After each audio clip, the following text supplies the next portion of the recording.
சிந்தனை களம் நிகழ்ச்சிக்கு வரவேற்பதில் மகிழ்ச்சி. இன்றைய நிகழ்ச்சியில் ஒரு முக்கியமான தலைப்பை தான் எடுத்திருக்கோம். தமிழ்நாட்டு அரசியலில் சில விஷயங்கள் நடந்து கொண்டிருக்கும் போது அதிமுக எனும் கட்சியில் இரண்டாக உடைந்திருக்கிறது அப்படின்ற ஒரு விஷயம் பரவலாக பேசப்பட்டு இருக்கு. நிறைய விஷயங்கள் நம்மளுக்கு அது வதந்தியாக இருக்குதா இல்லை உண்மையாக இருக்குதா அப்படின்ற ஒரு கேள்விக்குறியோடு அணுகிற மாதிரி நிறைய விஷயங்கள்.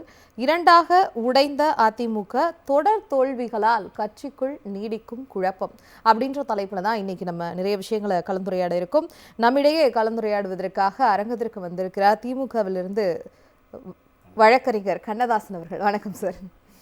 இன்னும் சற்று நேரத்தில் திமுகவிலிருந்து வழக்கறிஞர் தமிழ்தாசன் அவர்களும் இணைய இருக்கிறார். அரங்கில் மற்றொரு விருந்தினர் இணைந்திருக்கிறார் அரசியல் விமர்சகர் அதிரடி அன்பழகன் சார். வணக்கம் சார்.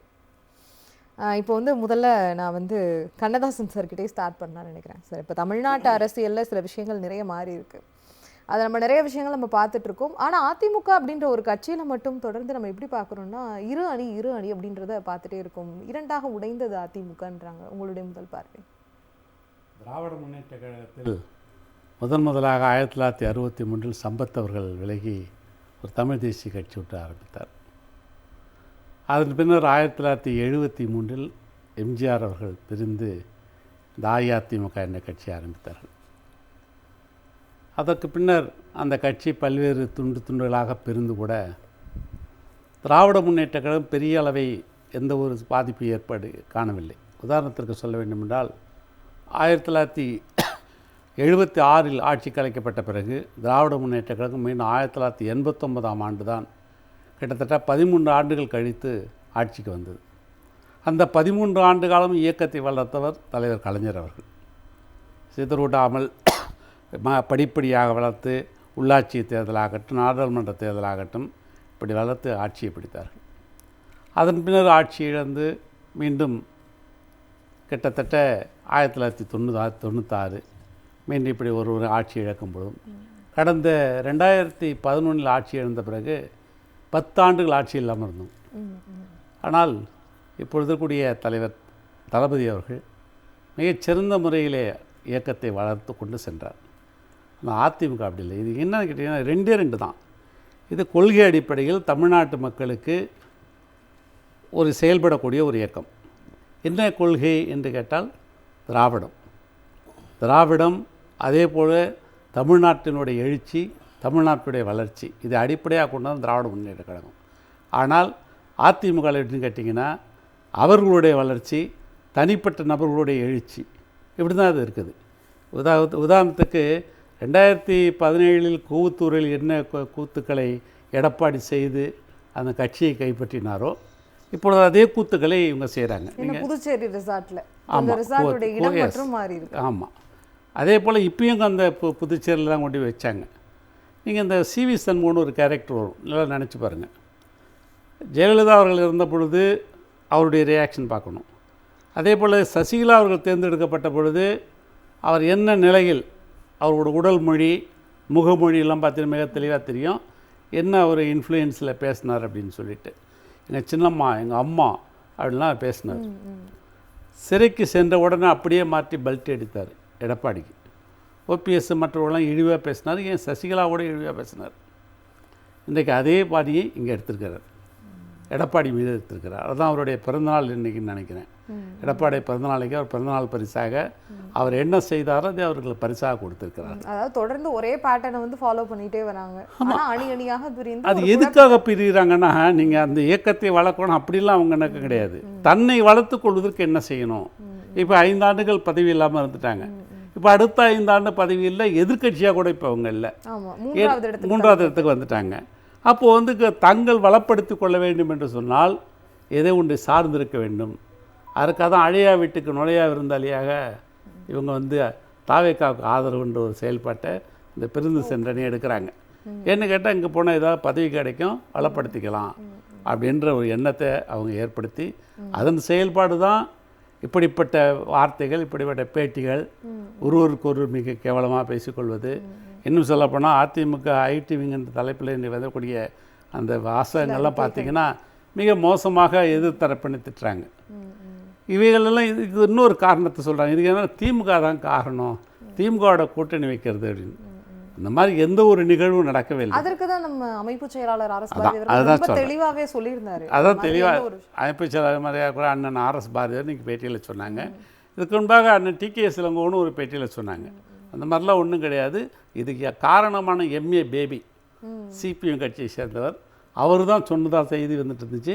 அவர் ஒரு தொலைக்காட்சியில் திட்டவட்டமாக மறுத்தார், அந்த வார்த்தையை நான் சொல்லவே இல்லை அப்படின்னு. ஆகவே இல்லாத ஒன்றை அவர்களுக்குள்ளாக ஒருத்தருக்கு சொல்லிக் கொள்ள முடியாமல் இல்லாத ஒன்றை திராவிட முன்னேற்ற பழி எதாக இருந்தாலும் திராவிட முன்னேற்ற கழகம் தான் அந்த காலத்துலேருந்து எது செய்தாலும் திராவிட முன்னேற்ற கழகத்தை மட்டும்தான். ஏன்னு கேட்டால் தமிழ்நாட்டுக்கு மக்களின் ஆதரவாக இருக்கக்கூடிய ஒரு இயக்கம், திராவிடம் பேசக்கூடிய இயக்கம். எனவே இந்த இயக்கத்தின் மீது தான் அத்தனை சொல்லடிகளும் படுகிறது. அந்த அடிப்படையில் தான் இந்த அவங்க கட்சி பிரச்சனைகளையும் திராவிட முன்னேற்ற கழகத்தின் மீது அவர்கள் குற்றச்சாட்டாக கூறுகிறார்கள். மக்களுக்கு தெரியும் அவங்க வந்து காசுக்காக ஒருத்தர் அடிச்சுக்கிறாங்க. இப்போ யார் வந்து இப்போ விஜய் அவர்களுக்கு திராவிட முன்னேற்ற கழகம் ஆதரவு கூட்டணி கட்சிகள் கொடுத்தது அப்படின்னு சொன்னால், திராவிட கூட்டணி கட்சி கொடுத்ததுன்னா இது வந்து ஆளுநர் ஆட்சி வரக்கூடாது, மீண்டும் ஒரு தேர்தலை சந்திக்கும் நிலையில் இல்லை, திராவிட முன்னேற்ற கழகம் எதிர்க்கட்சியாக மட்டும்தான் செயல்படும் என்பதை மிக தெளிவாக சொன்ன பிறகு தான் இந்த இது நடக்குது. தன்னுடைய நிலைப்பாட்டை மிக தெளிவாக எடுத்து சொல்லிவிட்டது. அதிமுக ஏதாவது சொல்லிச்சா? இப்போ வரைக்கும் தேர்தல் முடிஞ்ச உடனே இப்போ தாவேக்காவும் அவங்க எம்எல்ஏக்களை கொண்டு போய் குகத்தூரில் அடைச்சாங்க. அதிமுக வண்டி புதுச்சேரியில் அடைச்சிச்சு, காங்கிரஸ் ஹைதராபாத்தில் அடைச்சிச்சு. ஆனால் திராவிட முன்னேற்ற கழகம் மட்டும் எதுவுமே சொல்ல, ஏன்னா எதிர்க்கட்சியான செல்வம்னு சொல்லியாச்சு. இப்படிப்பட்ட சூழலில் இந்த செயல்பாடுகள்லாம் பார்த்திங்கன்னா அவர்கள் ஏதோ ஒன்றை எதிர்பார்த்து செயல்பட்டார்கள். ஆனால் திராவிட முன்னேற்றம் மட்டும் ஒரு தேர்தலை தமிழ்நாடு சந்திக்க வேண்டிய இப்போ தேவையில்லை, அது கொஞ்சம் காலம் போகட்டும், ஆளுநர் ஆட்சி தவிர்க்கப்பட வேண்டும், பிஜேபி கொள்ளை பிரமாணம் நுழைந்து விடுகின்ற ஒரே காரணத்துக்காக அவங்க வந்து கூட்டணி கட்சிகளை அழைத்து நீங்களுடைய நிலைப்பாடு ஆதரவு கூட போகணும்னு சொல்லி இதை வெளிப்படையாக கூட்டணி கட்சிகள் சொன்னாங்க. அதனால் திராவிட முன்னேற்ற கழகம் எந்த ஒரு நிலைப்பாட்டிலும் மறைமுகனாலும் சரி உரிமையினாலும் சரி ரொம்ப உறுதியான முடிவுகள் எடுக்கக்கூடியது திராவிட. ஆமாம் நீங்கள் அவதில் பார்த்தீங்கன்னா விஜய் அவர்கள் வந்து யாருமே ஓட்டு அவங்கள ஆதரவு கேட்கல. அதிமுக ஆதரவு கேட்டாரா, இல்லை பிஜேபி கூட்டணி கட்சி ஆதரவு கேட்டாரா, இல்லை பாமக யார்ட்டையும் கேட்கல. ஆனால் இவர்களாக இன்று தினம் கூடி நாங்கள் 30 பேர் இருக்கோம், இந்த பேக்கேஜ் சொல்லுவாங்க எவ்வளோ வரும் அப்படின்ற மாதிரி, நாங்கள் 30 பேர் இருக்கோம், எங்களுக்கு என்ன கிடைக்கும், நாங்கள் ஆதரவு தரோம் அப்படின்ற நிலைமைக்கு இந்த இதில் சிவி சண்முகம் அவர்கள் குவி அதிமுக விட்டு கொண்டு இருக்கிறார்கள். இன்னொரு பக்கத்தில் நான் வந்து கொறடா உத்தரவு போட்டிருக்கிறேன், நாளைக்கு ஆதரவு கொடுக்கக்கூடாது அப்படின்னு சொல்கிறாரு.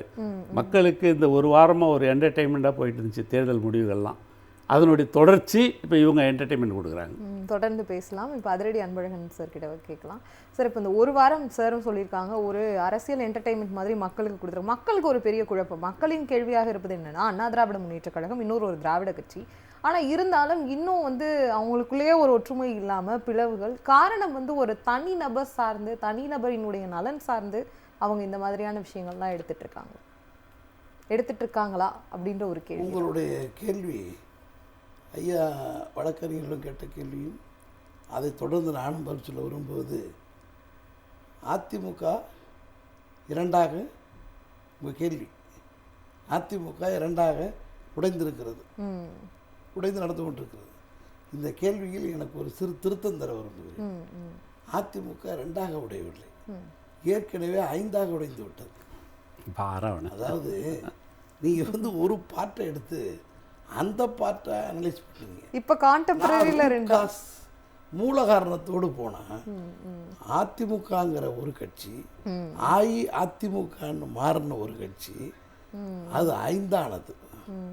1 2 ஆகி, 2 3 ஆகி, 3 4 ஆகி, 4 5 ஆகி, என்ன பண்ணுவோன்னு தெரியாமல் இருந்தப்போ அதில் 1 தனியாகி, அது 2 ஆகி, இப்போ 7ஆனது. 7ஆகி இருக்கு. இப்பொழுது 1ஆனது, 2ஆனது, 3ஆனதுங்கிற கதை இப்போ 7ஆனது. இன்னும் எவ்வளோ ஆக போகிறது வேற. சார், ரொம்ப சரியா சொல்றீங்க. கான்டெம்பரரி மட்டும் வச்சு கேள்வி கேட்டேன், பட் நீங்க ஆரிஜின்ல இருந்து சொல்லிட்டீங்க 7ஆக இருந்து. இதுல இன்னொரு மிக முக்கியமானது, இந்த உடைதல், உடைந்து சுக்குநூறாதல், இதற்கெல்லாம் அதிமுக காரணம் என்பது நாம் வெளிப்படையாக பார்ப்பது. எந்த ஒன்றுக்கும் வெளியே தெரியக்கூடிய காரணம் ஒன்று, அனலைஸ் பண்ணும்போது அதற்கான அடிப்படை காரணம் ஒன்று. இந்த இவ்வளவு உடைதலுக்கு காரணம் திராவிட இயக்கத்தை சிதைத்து, திராவிட இனத்தின் கையாலேயே திராவிட இனத்தையே கண்ணில் குத்துவதைப் போல பாரதிய ஜனதா என்கின்ற திராவிடத்தின் சித்தாந்த எதிரி, கொள்கை எதிரியில் இங்கே கால் ஊன்ற முடியாமல், காலை வைக்க முடியாமல், நடமாட முடியாமல் இருந்தவர்களுக்கு திராவிட இயக்கத்தை பயன்படுத்த வரலான்னு வந்தாங்க. அஇஅதிமுக திராவிட இயக்க பர்சன்டேஜில் கொஞ்சம் கம்மியாக இருந்தால் கூட ஏதோ விட்ட குறை தொட்ட குறைட்டு கொஞ்சம் தொக்கி இருக்கிற அந்த கட்சி முதல்ல பிடிச்சாங்க. அவங்க தான் இந்த உடைதலுக்கான அடிப்படை காரணம். எல்லாத்தையும் உடைச்சிட்டு அவர் எடப்பாடி என்ன சொன்னார், ரொம்ப சிறப்பாக சொன்னார். யாரையும் சேர்த்துக்க மாட்டேன் அப்படின்னார். நான் சசிகலாவை சேர்த்துக்க மாட்டேன்னார். நான் தினகரனை சேர்த்துக்க மாட்டேன்னார். நான் ஓபிஎஸ்ஸை சேர்த்துக்க மாட்டேன்னார். நான் செங்கோட்டையனை சேர்த்துக்க மாட்டேன்னார். நான் யாரையும் சேர்த்துக்க மாட்டேன்னார். இப்போ என்ன நிலைமைன்னா அவரை யாரும் சேர்த்துக்க மாட்டேங்கிறாங்க. இப்போ என்ன ஆகி போச்சு, கடுமையான உடைத்து நொறுக்கி இருக்கிறார்கள். இதற்கு காரணம் பாரதிய ஜனதா என்கின்ற அடிப்படையில் அவர்கள் செய்திருக்கக்கூடிய காரியம். அந்த காரியத்தை அவங்க ஏன் செய்யணும்? இந்த கட்சியை உடைக்கிறதுல அவர் ஆல் இண்டியா பார்ட்டி ஏன் இதை உடைக்கணுன்னாக்கா அதைத்தான் நம்முடைய தமிழக மேனாள் முதல்வர் முத்துவேல் கருணாநிதி ஸ்டாலின் ரொம்ப சிறப்பாக சொன்னார். இப்போ தேர்தலில் போட்டி யாருக்குன்னா திமுகவுக்கும் பாஜகவுக்கும் தான், திமுகவுக்கும் டெல்லிக்கும் தான். ஏன்னா தத்துவ போர். இவங்கெல்லாம் சீனிக்கே என்னென்னா சும்மா அங்கிட்டு கிட்ட தாண்டிக்கிட்டு இருக்காங்க. இப்போ உட்கார இடம் இல்லாமல் எங்கே நிற்கிறது, யார் ஆதரிக்கிறது, யார் ஏற்றுக்குவான்னு நிற்கிறாங்க. இவங்களுக்குன்னு தனி ஒரிஜினாலிட்டி இல்லை, அதனால் இவங்க நிற்க முடியலை. ஆனால் திராவிட முன்னேற்ற கழகம் அதுக்குன்னு ஒரு ஒரிஜினாலிட்டி, ஒரு தத்துவார்த்தம், ஒரு கொள்கை இருக்கிறது. இன்றைக்கு கூட நம்முடைய மேனாள் துணை முதல்வர், இன்றைய எதிர்க்கட்சி தலைவர் உதயநிதி ஸ்டாலின் அவர்கள் சிறப்பாக தன்னுடைய சட்டமன்றத்தில் அவருடைய உரையின் தொடக்கத்தில் பகுத்தறிவு பகலவன் பெரியார் என்று தொடங்கினார். சனாதனத்தை ஒழிப்போம் என்று முடித்தார். இதுக்கு ஒரு தத்துவம் இருக்கிறது. ஆனால் அவங்களுக்கெல்லாம் அப்படி கிடையாது. இந்த கொள்கை உறுதி, தத்துவத்தின் நிலைப்பாடு, இந்த உரிமைகள், உறுதியான ஒரு முடிவுகள், இது எல்லாமே திராவிட முன்னேற்ற கழகம். அந்த தத்துவ போராட்டம், அந்த தத்துவ போராட்டத்தில் முதல்ல யாரை காலி பண்ணணும்? இந்த அதிமுகவை காலி பண்ணணும். அது யாருடைய நோக்கம்? பிஜேபியோட நோக்கம். பிஜேபி இருக்கின்ற பொலிட்டிக்கல் பார்ட்டியோட நோக்கம் இல்லை, ஆர்எஸ்எஸ் இருக்கின்ற அவங்க அப்பாவோட நோக்கம். அந்த அப்பாவோட நோக்கத்தை பிள்ளைகள் பிஜேபி ரொம்ப சிறப்பாக செய்தார்கள். அப்போ பிஜேபி பின்னால் இருந்து மறைமுகமாக நிறைய வேலைகள் செய்து கொண்டிருக்கிறார்கள் அப்படின்றத உங்களுடைய கருத்து சொல்றீங்க. அந்த ஆர்எஸ்எஸ்னுடைய வேண்டுகோளுக்கும் தூண்டுதலுக்கும் விருப்பத்திற்கு பிஜேபி, அந்த பிஜேபியினுடைய அஜெண்டா தமிழ்நாட்டில் காலூன்றுவதல்ல, திராவிட தத்துவத்தை அடிப்பது. எனவே தான் இது தமிழ்நாட்டிற்கும் டெல்லிக்கு நடக்கும் போர், திராவிடத்துக்கும் ஆரியத்துக்கும் நடக்கும் போர். அதனால தான் எதிர்க்கட்சி தலைவர் முடிக்கும்போது வாழ்க தமிழ், வாழ்க தமிழ்நாடு, சனாதனத்தை ஒழிப்போன்னு முடிக்கிறார். இதுதான் நாம் புரிந்து கொள்ள வேண்டியது. அதிமுக எத்தனை உடைஞ்சாலும் சரி, அதல்ல பிரச்சனை.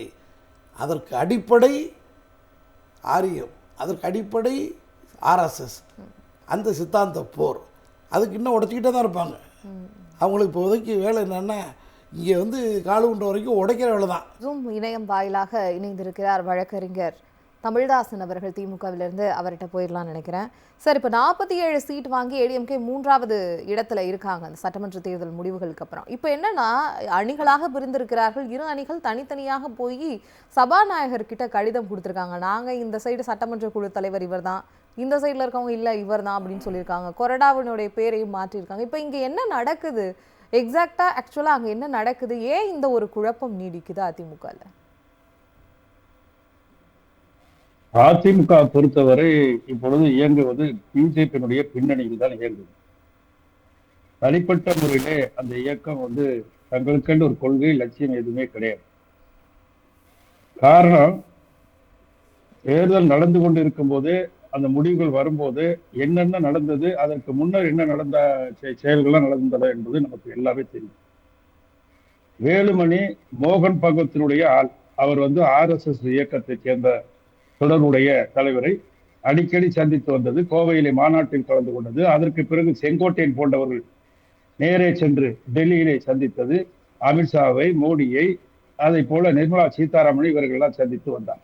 பிறகுதான் அவருடைய திட்டத்தின்படி, அங்கே வகுக்கப்பட்ட திட்டத்தின்படி, பாஜக போட்ட சதி திட்டத்தின்படி தமிழகத்திலே இருக்கக்கூடிய திராவிட மாடல் ஆட்சியை அகற்ற வேண்டும், அதற்கு என்ன செய்யலாம் என்று ஒரு சதித்திட்டத்தை உருவாக்கித்தான் இவர்கள் அனுப்பப்பட்டிருக்கிறார்கள். அப்படி அனுப்பப்பட்டவர்கள் எங்கே இருக்கிறார்கள்? வேலுமணி, அதை போல அவர் சார்ந்தவர்கள் சி வி சண்முகம், இவர்கள் மேலாம் பல்வேறு வழக்குகள் இருக்கின்றன. ஊழல் குற்றச்சாட்டுகள். இவர்களாம் யாரு அன்பர்கள்லாம்? ஊழல் குற்றச்சாட்டுகள். அதை போல எடப்பாடி பழனிசாமியார், அவர் மீது உள்ள ஊழல் குற்றச்சாட்டு, வேலுமணி 98 கோடி ரூபாய் ஊழல் குற்றச்சாட்டு, இதெல்லாம் பதிவாகி இருக்கிறது. லோட்டஸ், அதாவது அவங்க சொல்லக்கூடிய ஆபரேஷன் லோட்டஸ் என்று சொல்லக்கூடிய அந்த திட்டத்தின்படிதான் இதெல்லாம் நடக்குது. கடந்த காலத்துல எப்படி எப்படிலாம் நடந்துட்டு இருக்கு. தூய சக்தி ஊழல் சக்தியுடன் கூட்டணி என்று சொல்லக்கூடிய அளவுக்கு இன்றைக்கு நடந்துட்டு. இவர்கள் தூய சக்தி என்று தாவேக நடிகர் சொன்னார்.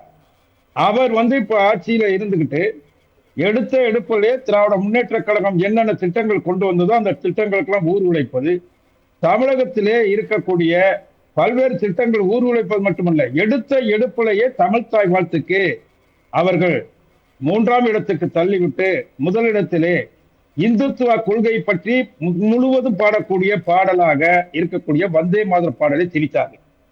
அதற்கு பிறகு தேசிய கீதம், அதற்கு பிறகு 3ஆம் இடத்திலே தமிழ் மொழியை கொண்டு வந்திருக்கார், தமிழ் வாழ்த்தை பாட வைத்தார். இது அதாவது எங்க பதவியேற்பு விழாவில், முதலமைச்சர் என்ற முறையிலே பதவியேற்பு விழாவில், அடுத்து தற்காலிக சபாநாயகர் அவர்கள் பதவியேற்பு விழாவில் இதெல்லாம் செஞ்சுட்டாங்க. இது மட்டுமல்ல, இப்பொழுது இன்றைய செய்தி என்ன என்றால், ஒரு சோதிடரை அரசு ஆலோசகராக நியமித்து ரிக்கிராதன் பண்டிட் என்பவர், வெற்றிவேல் என்பவரை நியமித்து முதலமைச்சருடைய அலுவலகத்தில் உட்கார வச்சிருக்காங்க இல்லையா? இப்ப நீங்க பாருங்க, இது நீங்க சாதாரண நினைக்கக்கூடிய செயலா? இந்த கட்சியை உடைப்பதற்கு யாரும் தேவையில்லை. ஏற்கனவே ஓபிஎஸ் பிரிந்தார். ஏற்கனவே பார்த்தீர்கள் என்று சொன்னால் இபிஎஸ் பிரிந்தார். இபிஎஸ் ஓபிஎஸ் அணி தோன்றும் போது அன்றைக்கு யாரு ஆளுநர் இருந்தார். ஆளுநர் என்ன செஞ்சாரு? இவங்களை சேர்த்து வைக்கிறதுக்கு வித்யாசாகர் என்பவர் அவரை சேர்த்து வைக்கிறதுக்கு 2017 ஆகஸ்ட் மாதம் 21ஆம் தேதி இருவரையும் பிடித்து அலுவலகத்திலே அரசு, அதாவது ஆளுநர் மாளிகையிலே உட்கார வைத்து இருவரையும் கையை பிடித்து தரகர் வேலை செய்தார். ஆடு மாடு சந்தையில் இருக்கக்கூடிய வேலையை போல செய்தார். இது செய்தது யாரு?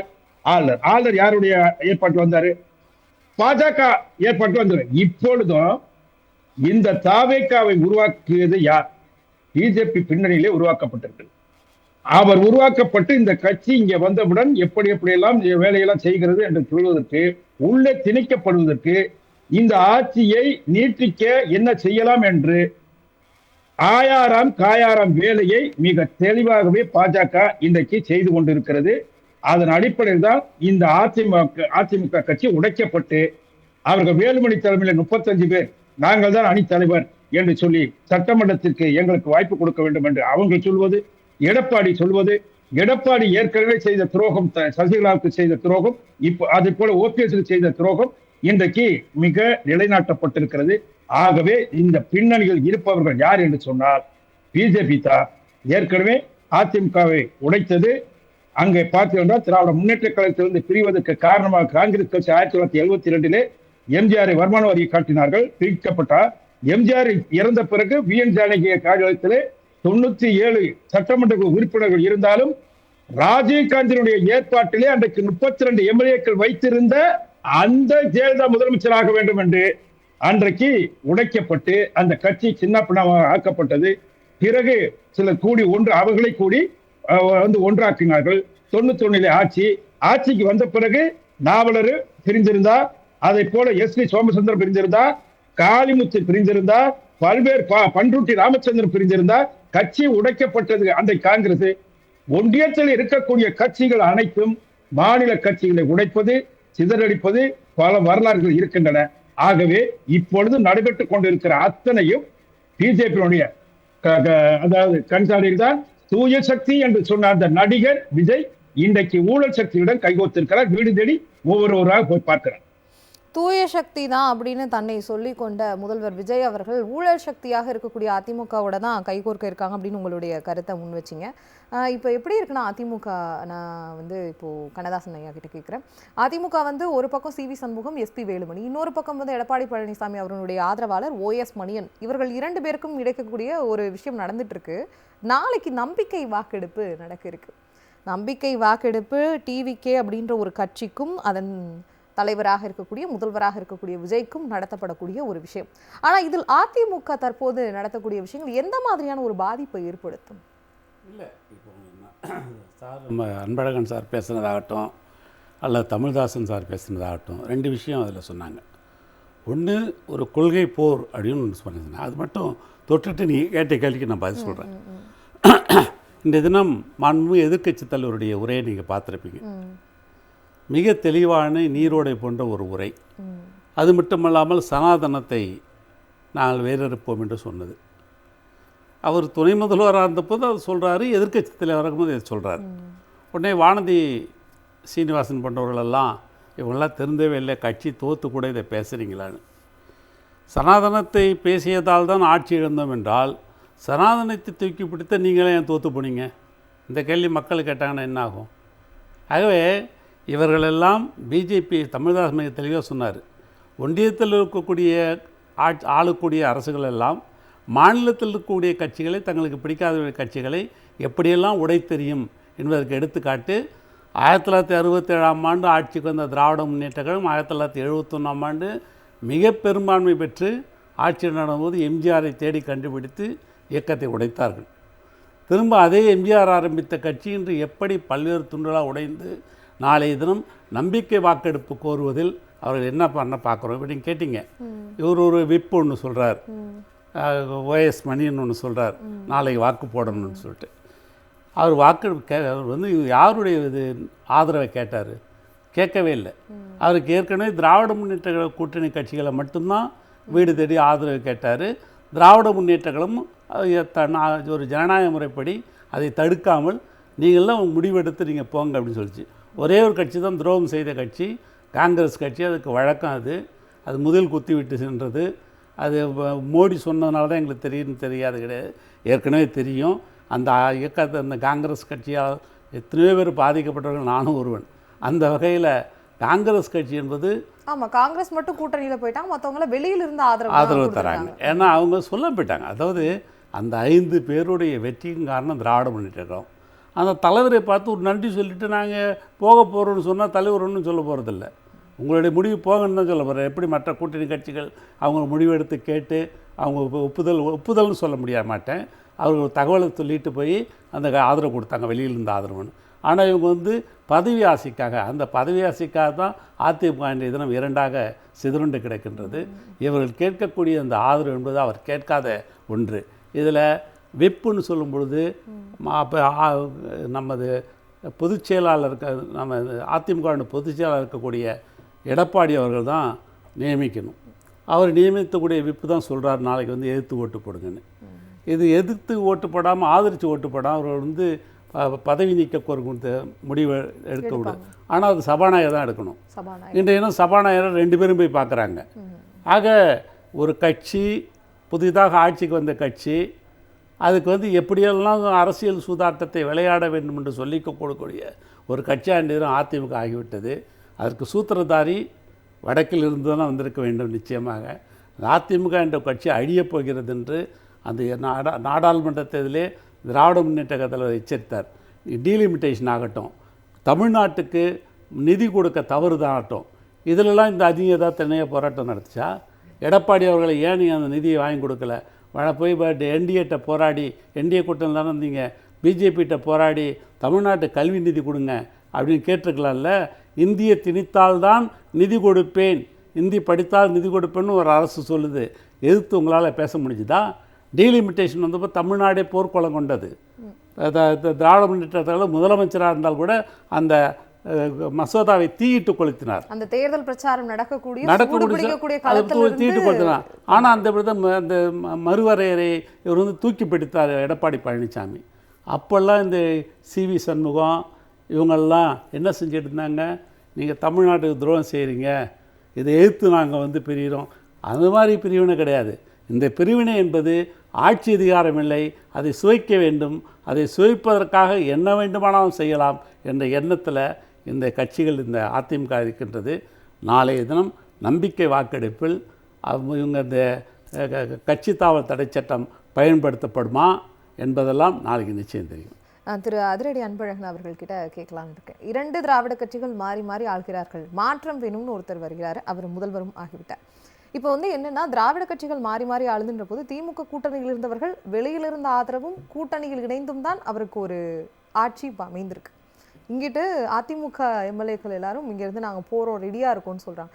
இதுவுமே திராவிட கட்சிகள்ல இருந்து தான் அவர் எடுத்திருக்காரு. இது எப்படி இருக்கு இந்த பார்வை? இது அதிமுகவுடைய கேம் ஏன் இப்படி வந்து ஒரு கேம் சேஞ்சராக அவங்க வந்து இருக்கணும்னு நினைக்கிறாங்க வாண்டடாக போய்? உங்களுடைய பார்வை. ஒரு ஆடுகளத்தில் ஏதோ ஒரு அணியில் ஆடணும். நானும் விளையாட்டு வீரர்னு போய் சொல்லிட்டு பவுண்டரியிலே நின்றுட்டு இருந்தாங்கன்னாக்கா அந்த ஆடுகளத்தில் அவங்க இருக்காங்களா இல்லையான்னு தெரியாது. இவங்கள வந்து ரெஃப்ரியும் கூப்பிடலை, எந்த டீமும் கூப்பிடலை.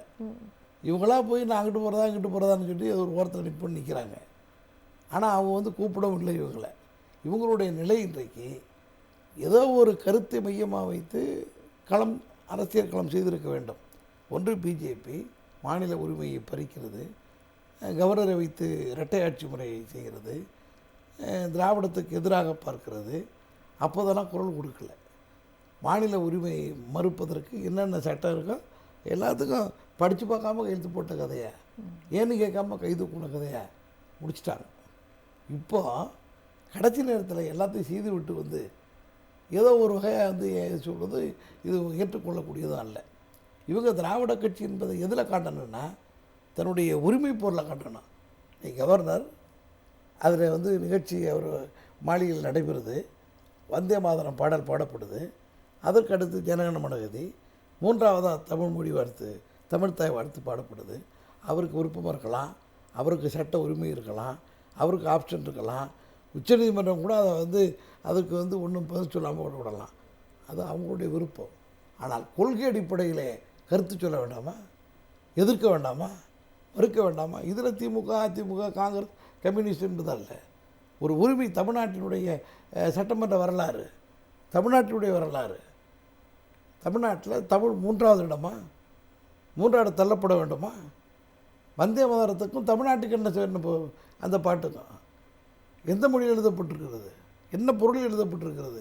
ஏன் அதை எதுக்குறாங்க? இஸ்லாமியர்களை சிறுபான்மையினரை அதில் கொச்சைப்படுத்தப்படுகிறது, அசிங்கப்படுத்தப்படுகிறது அப்படின்னு எதுக்குறாங்க. அது தேவையில்லைன்னு மறுக்கிறாங்க. அது அவங்களுடைய கருத்து, அது அவங்க வேணால் செய்யட்டும். ஆனால் தமிழ்நாட்டில் செய்வதற்கு வாய்ப்பு இருக்கிறதா? அந்த இடத்துல அவங்க வந்து உரிமையை குரல் கொடுத்துருந்தாங்கன்னா சரி. யாருக்கு ஓட்டு போடுறதுன்னு போடுற போட்டி முக்கியம் இல்லை. அங்கே ஏற்கனவே எல்லாம் ஸ்டெபிளைஸ் ஆகி எல்லாம் சரியாக அவங்க வந்து இருக்கிற கட்சத்தில் என்னையும் சேர்த்துக்குன்னு சொல்கிறதுல ஒன்று. எதற்காக இந்த நகர்வு, எதற்காக இருக்கலாம் சார்? இது தான் இருக்கிறவங்க காட்டிக்கிற கட்டமாக வந்து ஆகிப்போச்சு. இப்போ யாருக்கு கை தூக்க போய் இப்போ எல்லோரும் கழட்டி விட்டது மாதிரி ஆன பிறகு இப்போ நானும் இருக்கிறேன் அப்படிங்கிற மாதிரி செய்வதும் பிஜேபி என்கின்ற அவர்களுடைய ஊதுகுடலுக்கு நான் எப்போதுமே பாதிக்கப்பட்டவங்க அதே ரெடியாக தான் இருக்காங்க. நாளைக்கு இவங்களே பயன்படுத்த மாட்டாங்கிறதுக்கு என்ன உத்தரவாதம்? இவங்க கடுமையாக அதை எதிர்த்துருக்கணுமா இல்லையா? பிஜேபி தான் இவ்வளோ பேர் காரணம், இவ்வளோ செய்திருக்காங்க. அந்த அடிப்படையில் நாங்கள் வந்து ஆதரிக்கிறோம். கவர்னர் ஆட்சி வந்து விடக்கூடாது என்பதற்காக ஆதரிக்கிறோம். ஆளுநர் ஆட்சி வந்து தமிழ்நாடு உரிமை பறிபோகக்கூடாது என்பதற்காக நாங்கள் வந்து இதை ஆதரிக்கிறோம் அப்படின்னு சொன்னால் அது ஒரு காரணம். நாங்கள் வந்து ஆட்சியில் இடம்பெறவில்லை, வெளியே இருக்கிறோம். நாங்கள் கொள்கை அடிப்படையில் ஆதரிக்கிறோம். அல்லது இந்த ஆட்சிக்கு ஆதரவாக என்பது கொள்கை அளவில் அல்ல, ஆளுநர் ஆட்சி நடந்து விடக்கூடாது என்று சொல்வது அது ஒரு கோணம். அது இவங்க எந்த கோணத்தில் சொல்கிறாங்க? ஏன் இந்த கேள்வி வருதுன்னா, இவங்க அதிமுகக்குள்ள 2 பிரிவுகளாக தற்போது இப்போ கான்டெம்பரரியாக பிரிஞ்சிருக்க 2 அணிக்கு காரணம் இந்த மாதிரி தாவேக்கு ஆதரவு கொடுக்க போகிறோன்னு வந்திருக்கக்கூடிய எம்எல்ஏக்கள் தான் ஒரு பேச்சு பரவலாக பேசப்படுது. எதனால் இந்த ஒரு பிரிவு இப்போ வரணும், இந்த நேரத்தில் ஏன் அப்படின்றது தான் மக்களுடைய. அதாவது தன்னை காப்பாற்றி கொள்ள எதை வேண்டுமானால் செய்ய வேண்டும். தன்னை காப்பாற்றுவார்கள் என இருந்த நிலை தேர்தலுக்கு முன்பு வேறு. இப்போ அது காப்பாற்றப்படுமா, அதுக்கு வாய்ப்பு உண்டா என்ற அடுத்த கட்ட நகர்வுக்கு வரும்போது சரி என்னை எங்கேயாவது நிற்போம். அதாவது வெயிலுக்கு வர்றவர் நிலையில் அமர்வது போல் இடந்தேடுகிறார்கள் என்று தான் பொருளை தவிர இவங்க ஆதரவையும் யாரும் கேட்கலை. இவங்க செய்ய வேண்டிய காரியம் திராவிட குரலை எழுப்ப வேண்டும், திராவிடத்துக்கு குரல் கொடுக்க வேண்டும். எந்த அணியிலும் இல்லாமல் இவர்களும் சொல்லலாம். இவங்க யாரும் கேட்கவும் இல்லையே. கேட்காமல் இருக்கும்போதே வெளியே போய் சொல்ல வேண்டிய அவசியம் இல்லை. எனவே இந்த நேரத்தில் அவர் கொள்கை சார்ந்திருக்க வேண்டும். அதிமுக எதற்காக, அதனுடைய கொள்கை என்ன, அந்த வகையில் போட்டி போடணும். அதை விட்டு 2 பேரும் பிரிஞ்சு போய் எது கெட்டு போனதுக்கு என்ன காரணமோ அதை யாரை கட்டிப்பிடிக்கிறது என்பதற்காக போட்டி போடுவதா? எதை தொட்டால் நமக்கு வந்து நட்டமோ அதை யார் சீக்கிரம் பிடிப்பது என போய் நிற்கக்கூடாது. எனவே பிஜேபியை எதிர்க்க, பிஜேபி சூழ்ச்சியிலிருந்து தன்னை பாதுகாக்க அல்லது இந்த கட்சியை பாதுகாக்க, அதிமுகவை பாதுகாக்க முனைய வேண்டுமே தவிர அதை விட்டுட்டு இது வேற ஒன்றை செய்வது குறிதவறிய போக்கு. தொடர்ந்து நம்ம பேசலாம். தமிழ்தாசன் சார் கிட்ட அடுத்த ஒரு விஷயத்தை கேட்கலாம். அதிமுகக்குள்ள இப்படி ஒரு குழப்பம் நீடிச்சிட்டு இருக்கு அப்படின்றத நம்ம பேசிட்டு இருக்கக்கூடிய சமயத்துல இரு அணிகளாக பிரிந்திருக்கிறதுல CV சண்முகம், SP வேலுமணி அவர்கள் தலைமையில் இருக்கக்கூடிய சில எம்எல்ஏக்களை இன்னைக்கு முதல்வர் விஜய் அவர்கள் சந்திச்சிருக்கார். இந்த சந்திப்பை நம்ம எப்படி பார்க்கிறது? இதை வந்து எந்த ஒரு அடுத்த கட்ட நகர்வா இருக்கும் இந்த சந்திப்பு? இல்ல அவங்க வந்து சந்திச்சிருக்கிறாங்கன்னு சொல்லும் போது அதில் இருப்பவர்கள் யார், அவர்களுடைய பின்னணி என்ன, முந்தைய வரலாறு என்ன, அவர்கள் மேல் இருக்கக்கூடிய வழக்குகள் என்ன என்பதை ஒன்றிய அரசினுடைய பார்வையில் அவங்க கைவிலங்கிடப்பட்டு இருக்கிறார். அவருடைய ஏவல்கள் அடிப்படையில் தான் இதெல்லாம் நடக்குது. இந்த அடிப்படையில் தான் அவர் EC சண்முகமா இருந்தாலும் வேலுமணியா இருந்தாலும் யாரா இருந்தாலும் அவர்களை போய் சந்திப்பது, அந்த கட்சியை உடைத்து ஆதரவு கொடுப்பது என்பது இருக்கு.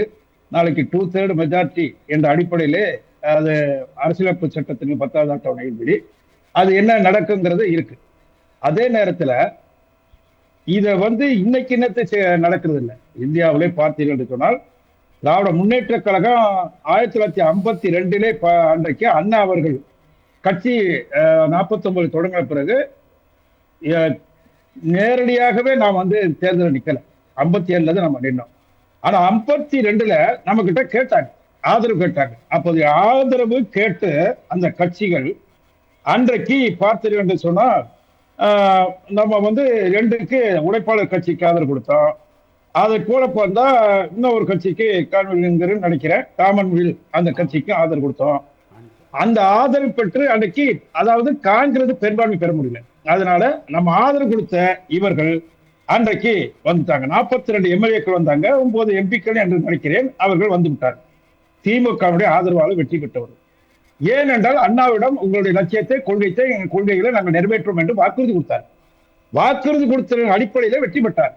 வெற்றி பெற்றவுடன் இதே போல ஆயாரம் காயாரம் என்ற முறையிலே கட்சி மாறுவதற்கு உடனே இன்றைக்கு எப்படி விஜய் கட்சிக்கு சென்று நம்ம கட்சியில இருந்து வெற்றி பெற்று சில நிபந்தனை பேரிலே நாங்கள் சேர்கிறோம், மதசார்பற்ற அணி என்ற அடிப்படையில் நாங்கள் சேர்கிறோம் என்றெல்லாம் சொல்லி போயிருக்கிறாங்களோ அதை போல அன்றைக்கு என்ன நடந்தது?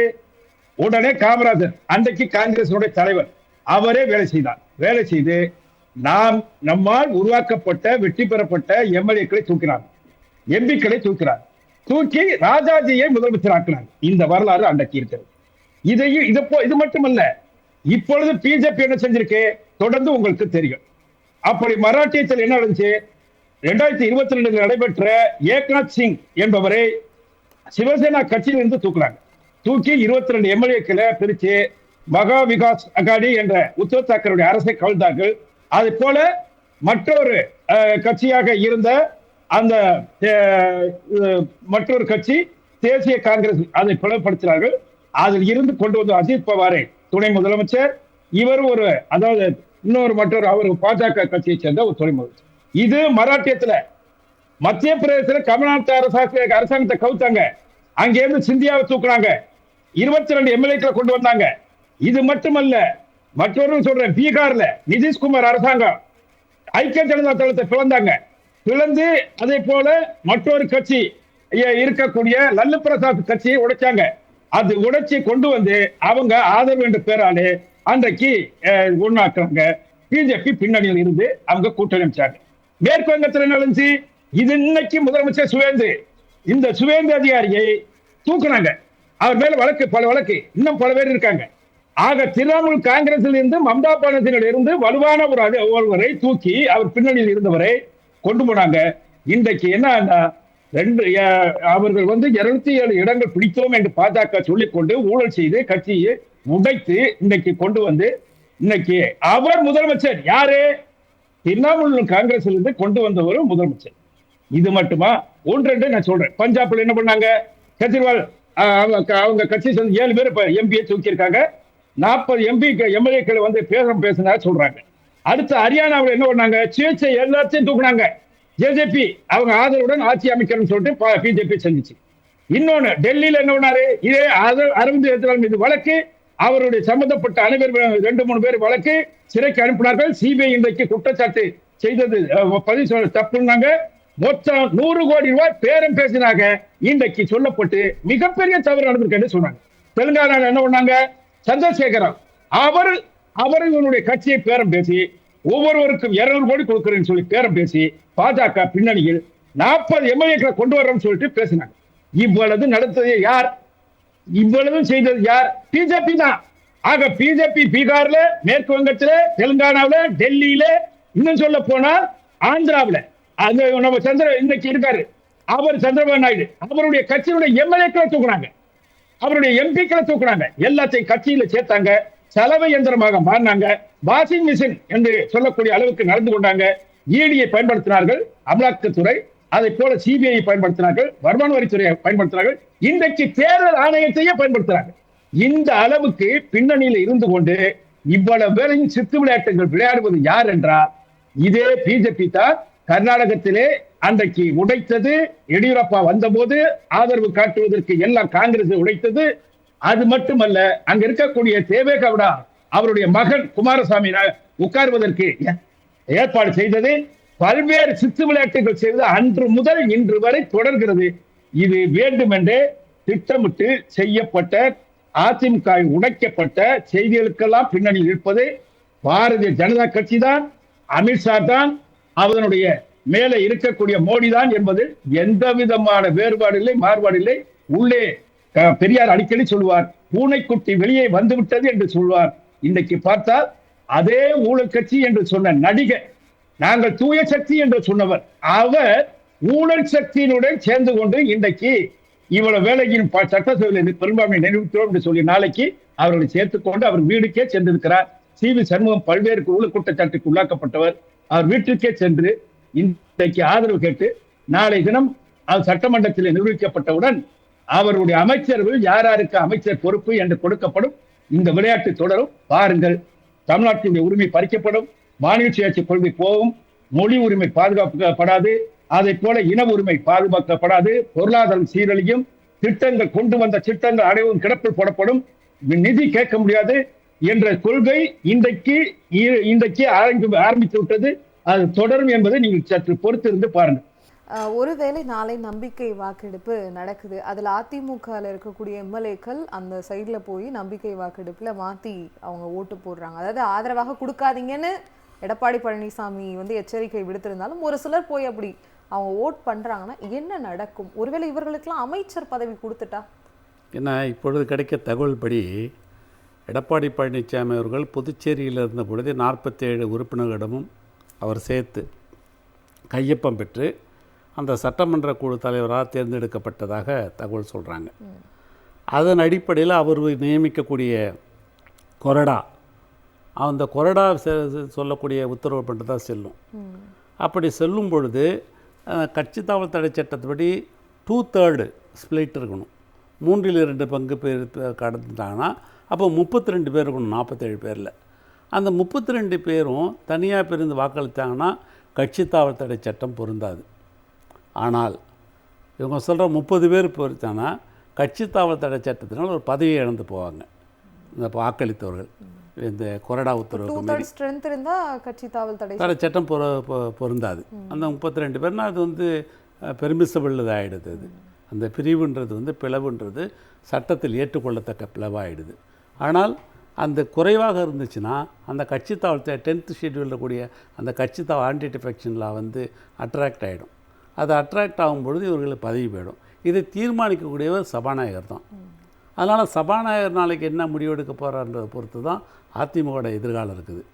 அல்லது அவர்கள் எல்லாருமே ஏற்று ஓட்டு போட சொல்லி விப்பு கொடுத்துட்டாங்க. எதிர்த்து தான் ஓட்டு போட முடியும். அவங்க ஓட்டு போடாமல் வாக் அவுட் கூட பண்ண முடியாது. வராமல் இருந்தால் அதுக்கான காரணத்தை கட்சி தலைமைக்கு விளக்கணும். இந்த காரணத்துக்காக நான் வராமல் இருந்தேன்னு சொல்லிட்டு அது ஏற்றுக்கொண்டால் பரவாயில்ல. அப்படி ஏற்றுக்கொள்ள முடியலன்னா கட்சி தலைமை கடிதம் எழுதி அவங்க கட்சி தாவல் தடை சட்டத்துக்கு நடவடிக்கை எடுக்க சொல்லி சபாநாயகர்கிட்ட கேட்கலாம். இதுதான் சட்டத்தினுடைய நோக்கம். அதனால் நாளைக்கு வந்து சபாநாயகர் எப்படி செயல்படுறாரு. இதில் வேடிக்கை என்னென்னா, இதே ஜேசிடி பிரபாகரன் அவர்கள், வைத்திலிங்கம் அவர்கள், ஓ பன்னீர்செல்வம் அவர்கள், மனோஜ் பாண்டியன் அவர்கள்லாம் அதிமுகவால் இதே எடப்பாடி பழனிசாமியால் வெளியே நீக்கப்பட்டவர்கள்.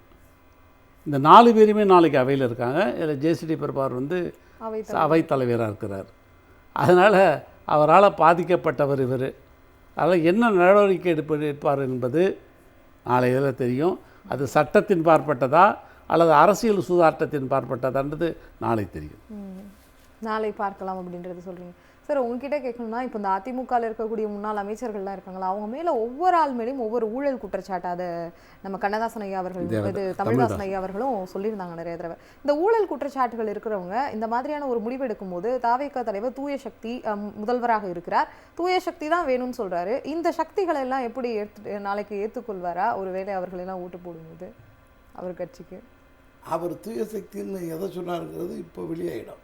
அப்போ அந்த தூய சக்தின்றது ஒரு பிம்பமா? அது ஒன்று, தூயங்கிற சொல்லுக்கு அவருக்கு சரியான பொருள் தெரியலையா, அல்லது தூய சக்திக்கு எதிரானது தூய சக்தினாரா, அல்லது இவர்களெல்லாம் உண்மையில் தூய்மையானவர்களா என்பதை பார்க்கும்போது அவர் வெளிச்சமாகிறார். முதலமைச்சர் பொறுப்பில் இருக்கிறார். அந்த பொறுப்பில் இருக்கக்கூடியவர் பொறுப்பான வார்த்தையை சொல்லியிருக்கிறார். என்ன வார்த்தை? தூய சக்தின்னு சொன்னார். நம்முடைய எதிர்க்கட்சி தலைவர் மிக சிறப்பாக பேசும்போது சொன்னார், திமுக எப்போதும் ஆக்கசக்தியான, இது ஆக்கசக்தி, அறிவு சக்தி. இது அழிவு சக்தி அல்ல, இது தீய சக்தி அல்ல, இது ஆக்கசக்தி. ஆக்கசக்தி என்றால் அறிவு சக்தி. அறிவு சக்தி என்பது இந்த திராவிட இயக்கத்தினுடைய தொடக்கம். அந்த அறிவு அடிப்படையில் தான் உருவானது. எனவே இந்த சக்தி என்பது மிக சிறப்பாக அவர் சொல்லிட்டார். ஆனால் அவங்கெல்லாம் இப்போ சக்தி, இந்த அறிவு சக்தி, ஆக்கசக்தி அதெல்லாம் மாறி மாறி குழப்புறவங்க. இப்போ எல்லாருடைய ஐயா சொன்ன மாதிரி, தமிழ்தாசன் ஐயா சொன்ன மாதிரி, பூனைக்குட்டி வெளியே வந்தது என்பதை விட, பூனைக்குட்டி வெளியே வந்தது என்பதை விட முகமூடி அணிந்து வந்தார்கள் பாருங்கள். இப்போ எல்லா முகமூடியும் வெளிப்படையாக தெரிவதற்கான வாய்ப்பு வருகிறது. அந்த பிஜேபியினுடைய வடிவம், பல வடிவம். நம்முடைய பேரறிஞர் அண்ணா சொன்னார் இல்லையா, ஆரியம் பேசனா இரண்டுடையாய் போற்றி அப்படின்னு சொன்னார்ல, அந்த புத்தி, அவருடைய வெளிப்பாடு, அவர் செய்திருக்கக்கூடிய எல்லா காரியமும் ரொம்ப நாள் நீடிக்க வாய்ப்பில்லை. அதாவது இந்த இதில் வெளிப்படையாக வரும். திராவிட மாடல் ஆட்சியினுடைய தூய்மை, திராவிட மாடல் ஆட்சியினுடைய சிறப்பு மிக சிறப்பாக போற்றப்படும் காலம் விரைவில் வந்து கொண்டிருக்கிறது. விரைவில் வந்து கொண்டிருக்குன்னு சொல்லியிருக்கீங்க. நம்ம தமிழ்தாசன் ஐயா கிட்ட கேட்டலாம். ஐயா, நாளைக்கு காலையில் 9:30 வந்து நம்பிக்கை வாக்கெடுப்புன்னு சொல்லியிருக்காங்க. இதற்கு முன்னதாகவாவது ஒரு அதிகாரப்பூர்வமாக அதிமுகலேருந்து ஏதாவது பிளவு இல்லை, பிரிவு இல்லை அப்படின்றது ஏதாவது ஒரு செய்தி வருமா, இல்லை வேறு மாதிரியான செய்திகள் வருமா? இது நம்பிக்கை வாக்கெடுப்பில் இது பிரதிபலிக்குமா அப்படின்றது தான் உங்களுடைய நிறைவு பார்வையாக கேட்க இருக்கோம். இல்லை, இதில் வந்து நாங்கள் ஒன்றுபட்டு தான் நிற்கிறோங்கிறத வந்து செய்தி வருவதற்கு வாய்ப்பு இல்லை.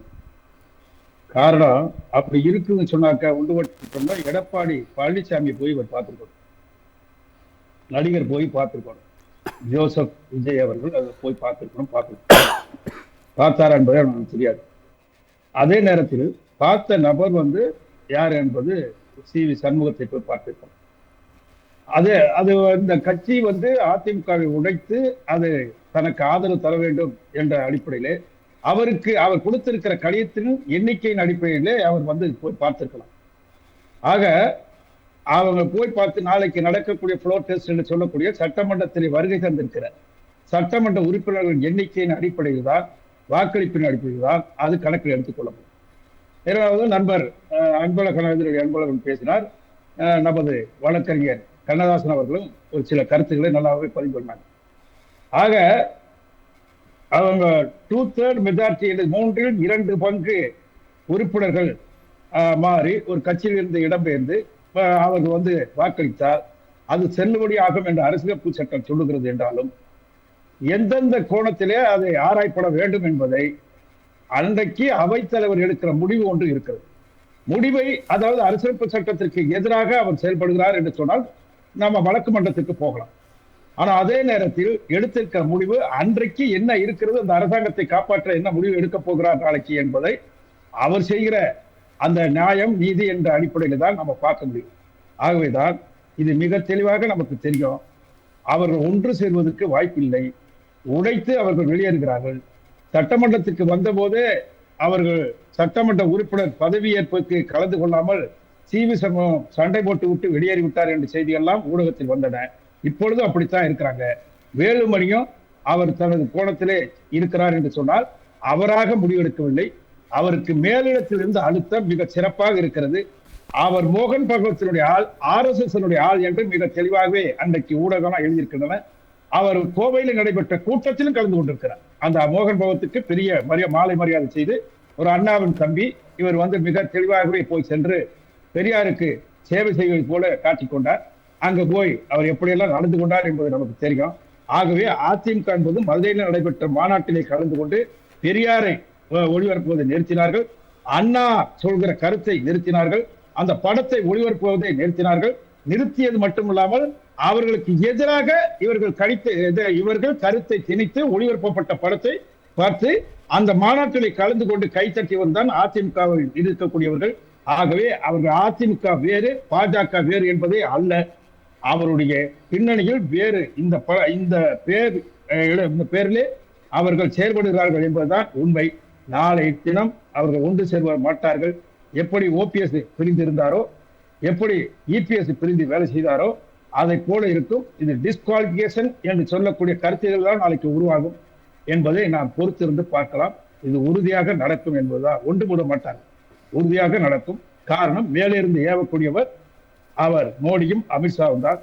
அவர்கள் செய்திருக்கிற காரியம் ஏற்கனவே ஓபிஎஸ்ஸையும் இபிஎஸ்ஸையும் சேர்ப்பதற்கு 2017 எடுத்த முடிவை, ஆளுநர் மூலம் வைத்து மாளிகையிலே எடுத்த முடிவை இப்பொழுது ஏன் அவங்க கூட்டணியிலே இருந்து அந்த அதிமுக இன்றைக்கு இருக்கிற அந்த நிலையில் கூட்டணியிலிருந்து தேர்தல் செயல்பட்ட அவர்களை இப்படியெல்லாம் பிரிந்து இருக்கிறீர்களே என்று சொல்லி ஏன் மோடியும் அமித்ஷாவும் கூப்பிட்டு ஒன்றுபடுத்தவில்லை? இந்த கேள்வி இருக்கிறது.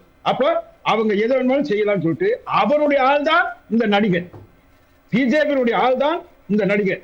அவருடைய கையால் மிக தெளிவாகவே குருமூர்த்தி 2 நாட்களுக்கு முன்னால் பதிவிட்டு இருக்கிறார். நடிகர் விஜய் ஆட்சிக்கு வந்து விட்டார், திராவிட சித்தாந்தம் செத்து விட்டது என்று பொருள் என்று சொல்லியிருக்கிறார். இது சாகாது. இது அப்படிப்பட்ட திராவிட சித்தாந்தம் என்றைக்குமே சாகாது, தோல்வி உறாது. இன்றைக்கு கூட நான் கட்டுரை எழுதியிருக்கிறேன். மழை இமயமலை பெயர்ந்து விடாது, எந்த நேரத்திலும் சூரியன் அஸ்தமனம் என்பதல்ல, மறையாது. இது சூழ்ச்சிகளை வெல்ல முடியாது. திராவிட முன்னேற்ற கழகம் துணிந்து வென்று நிற்கும் என்பதுதான் காட்டுகிறது. அதைத்தான் இன்றைக்கு சட்டமன்றத்தில் மிக தெளிவாக பேசியிருக்கிறார் நமது முன்னாள் துணை முதல்வர். உறுதியான நிலைப்பாடோட திராவிட முன்னேற்ற கழகம் நிற்கும், தொடர்ந்து குரல் கொடுக்கும். ஆனா அதிமுகல 2ஆக பிரிஞ்சிருக்கக்கூடிய அணி 2ஆகத்தான் இருக்கும் அப்படின்ற உங்களுடைய கருத்தை சொல்லியிருந்தீங்க. இன்னைக்கு விருந்தினர்கள் அனைவருமே நிறைய விஷயங்களை நம்ம கிட்ட பகிர்ந்துக்கிட்டாங்க. அதிமுகல என்ன நடக்குது, என்ன நடக்க போகுது, என்ன செய்ய காத்திருக்கிறார்கள், நாளை நடைபெறக்கூடிய கான்ஃபிடன்ஸ் மோஷன் அப்படின்னு சொல்லப்படுற நம்பிக்கை வாக்கெடுப்பில் என்ன நடக்கும், டிஸ்குவாலிஃபிகேஷன் நடக்குமா, 10th ஷெட்யூல் எப்படி இது பண்ண போறாங்க, ஆன்டி டிஃபெக்ஷன் லா பாயுமா, இப்படி நிறைய விஷயங்கள் நடக்க இருக்குது. இதற்கெல்லாம் காரணம் அதிமுக, அதன் பின்பாக இருக்கிறது பிஜேபி அப்படின்றத இன்றைய விருந்தினர்கள் அனைவரும் சொல்லியிருக்காங்க. நிகழ்ச்சியில கலந்துக்கிட்டு உங்களுடைய கருத்துக்களை சொன்னதுக்கு மிக்க நன்றி. நன்றி ஐயா. இன்றைய சிந்தனை களம் நிகழ்ச்சி நிறைவு பெறுகிறது. மற்றும் ஒரு நிகழ்ச்சியில் சந்திப்போம். வணக்கம்.